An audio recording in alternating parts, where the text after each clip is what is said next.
anger has a place in all of this.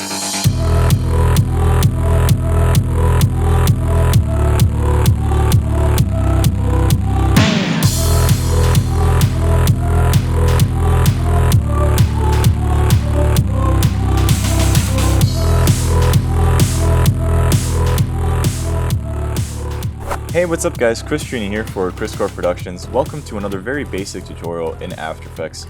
Alright, so let's get started with the first example here, and there's a couple of things going on here, and I just want to show you what I did to make these elements blend in better with my footage. And as usual, I want this tutorial to be as complete as possible, so I don't want to skip over even some details that are not specifically related to camera tracking, but that can make your stuff look more integrated with your scene. So let's take a quick look at what I did here in this specific scene with these birds. You can notice that there's a little bit of a glow to these elements, and they also cast their own shadow. Now, as you know, After Effects cannot simulate shadows, so as I mentioned in other video tutorials that you guys can check on here and in the description, you have to kind of create your own shadows. You have to use solids in different ways with the pen tool, and you cut out shapes and you pretty much set them on the ground to imitate what would be a shadow being cast by your element. So let's take a look at what I did here. The first element that I created is this poop text. As you can tell right off the bat, we are being super professional here.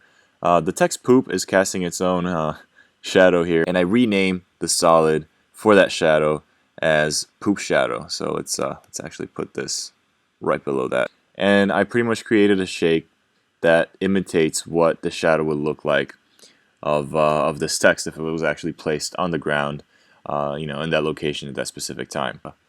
If I go to the layer, solid settings, you can see here that I picked this weird off green, dark gray color. All I did is I just whipped a color of another shadow, made it slightly darker, and the reason why I made it slightly darker is because I actually dropped the transparency of it down to 89%. So this way we can still see a little bit of the ground.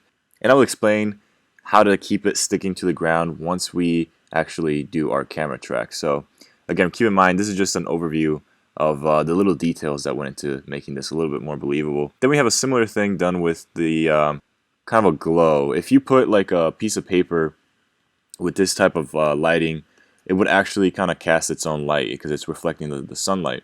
So what I did is I created a white solid, added like a circular mask, placed it behind everything, and set it to add and feathered the crap out of it. If I go to the feather settings, you can see that I feathered it to like 131 pixels, so that's pretty feathered. Also the transparency was brought down a little bit and it was set to add. Then the text itself also has a glow and a little bit of a ramp to make the brighter side of the text facing the sun, and the darker side, the side of the text that's more away from the source of light. So these are just a couple of details. They don't, make or break your scene, but it definitely adds a little bit of believability to your scene. Believability, is that a word? I think that's a word. Yeah.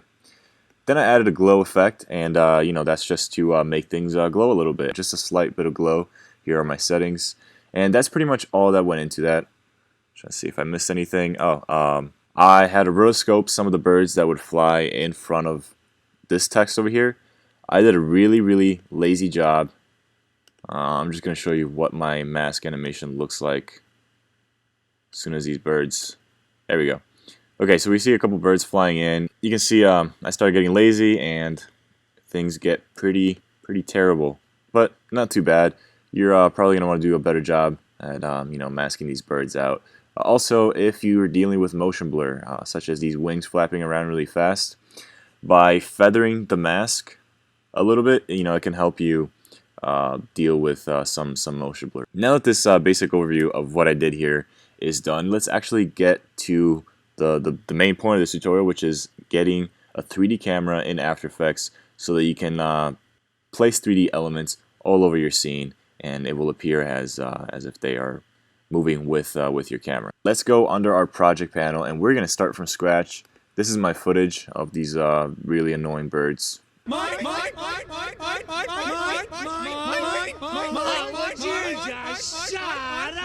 And I'm going to make a new composition. I'm going to drag that over this icon as usual. So the very first step that we want to do with the footage selected you can either go under the tracker window here, and again, if you don't see this window or any other windows, go under window, and then you can select that window to pop back up from these selections over here. Or you can go under animation with the footage selected and select track camera. So again, animation, track camera, or you can go under your tracker panel over here and track camera. And in this window, you may also recognize the track motion that we talked about last week. So if you haven't seen that video, along with the other basic tutorial videos that are part of the basic training series, definitely check those out. But with the footage selected, let's go ahead and click track camera. Now you're going to see this this blue bar pop up with this text, and it says analyzing in background. All that means is that you pretty much can do other things while After Effects is analyzing your footage. I wouldn't recommend doing anything else though, because I mean, if you have a computer as slow as mine, I would just let After Effects do its thing, and then once it's done, we can mess around with things. So I'm going to leave it sitting here. And while we wait for After Effects to do its magic, let me just give you a few tips on what to do when shooting your footage to avoid a bad track. The number one thing that causes issues usually, in After Effects or in any other tracking software for that matter, is motion blur. Motion blur is an issue because usually whatever software you're using is looking for very sharp either areas or spots that it can track and follow its movements. When you have motion blur, those very crisp and sharp spots that your software is using as reference become kind of smudged. So to avoid that, whenever you're shooting something that you know you're gonna need some motion tracking on, definitely increase your shutter speed in your camera. Another big thing that causes issues in a track are reflections. You can have reflections in your shot, but not too many, because it will definitely confuse your tracker. And you can have some, because I will show you in just a few seconds once our track is done how to get rid of some of those spots. And I'm going to show you in just a few seconds why having a few reflections isn't an issue, but you definitely don't want to have the majority of your scene have reflections. And then finally, try to shoot something that has information. Like if you shoot a solid wall, you might have some issues because, again, your tracker can get easily confused because it doesn't have those crisp spots. Eventually. Alright, so now that it's done tracking, there's a couple of things that we can look at. Under the advanced, it says average error to be 0.19 pixels. This is pretty good. Anything under 1 pixel is ideal. Anytime you go over that, your track is gonna look pretty bad. Let's take a look at a few more things on the advanced tab over here. Solve method is set to auto detect right now, and that means that you're leaving the thinking part up to After Effects to figure out what kind of shot this is. If I click on this, it says typical, mostly flat scene, or tripod pan. So mostly flat scene is kind of what we have here. We're not doing too many crazy camera movements. If you're having a pan with your camera, you can set it to tripod pan. So if you match these settings with your footage, it can definitely help your track quite a bit. So that's what that is. You can also select detailed analysis. Detailed analysis, if you select this, it will resolve your scene with just a little bit more detail. Usually, you don't really need this. I haven't had a situation where I actually needed to do this. On the top here, we have shot type, and this isn't about the movement. It's more about what kind of lens you used. Fixed angle of view is what this is. If you have any kind of zooming in and out action, you want to set variable zoom, so After Effects can take that into consideration when working its magic. You can also specify angle of view. If I click that, for example, you can say what type of lens you were using. I know that I was using a 50mm for this scene. And you're going to see this banner pop up again, solving camera.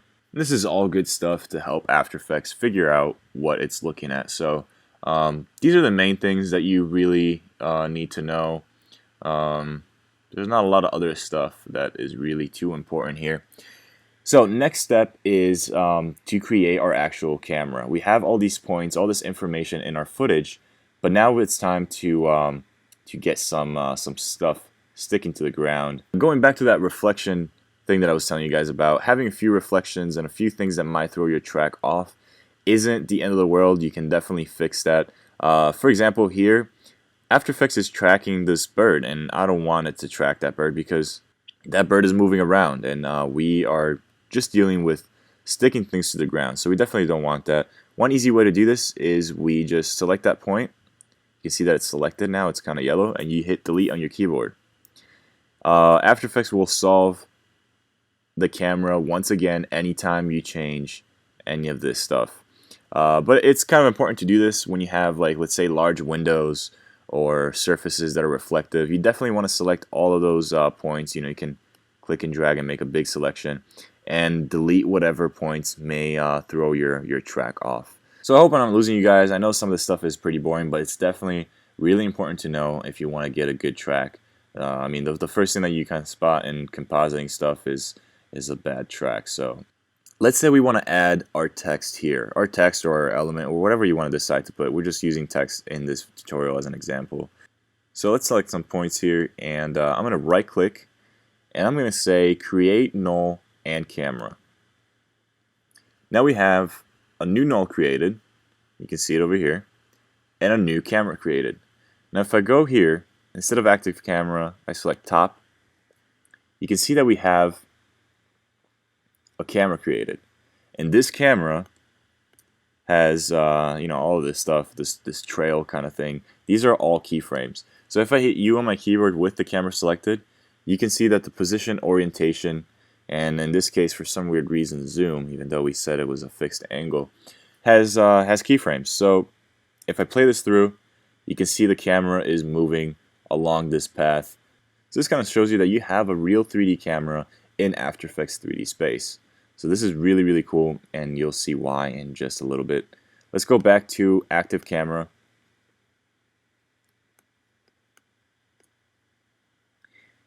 And let's create a text. I'm trying to think of something clever to say, but I can't. I'm not that creative. Birds. Birds. Makes sense. Alright, what we want to do is set that layer to be a 3D layer. And right now, it's looking really weird. It's looking like it's not really matching our scene. And that is because we want its position to match the spot in the scene that we want it to be placed on. So if you go back to the track null, you notice that when we selected those points on the ground, it created this null object. Well, this null object is placed exactly where we want our text to be.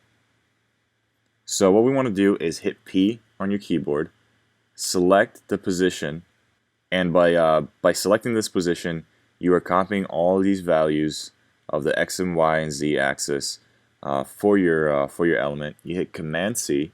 This will copy this information, these coordinates, I guess. And if you go back to your bird's text over here, if you hit Command V, now if I hit P on my keyboard, you can see that the bird's text has the same coordinates as our track null. The only issue now is that it's pretty small, so all we have to do is we select our bird's text, hit S on our keyboard, and increase the scale quite a bit. That's increasing the scale from the anchor point, so you might want to change the anchor point. But anyways, let's reposition this where we want it to be. We can drag it over this way, and to make this this dragging go faster, you can hold down Shift. You can see that I can drag this across the screen much faster. So there we go. Now if I hit play, boom, it's in our scene, and it's tracked in there pretty well. So in my example, I had another text in the background here. This thing over here, this is bird. Well, at this point we have a 3D camera, so anything that we put in our scene, as long as it's a 3D layer, will be affected by the camera's motion. The only issue with this is that the same thing that we had with this bird's text, it can be pretty much floating anywhere in our scene. So in order for it to stick in specific parts of your footage, you want to go back to your footage, select the 3D camera tracker so that we have those points back up. And now if I want something in that background, all I have to do is select a few points from that area, right click, and just create another null. And now because I have a new null selected in that specific position, you know, I can do the same thing. If I duplicate this real quick, and all we have to do to make this other copy of this text to be in the background is go back to this newly created null, hit P, just like how we did before, copy its position, so the coordinates of the position where we want it to be, go back to our newly created text and hit Command V, and now it's back there where it should be.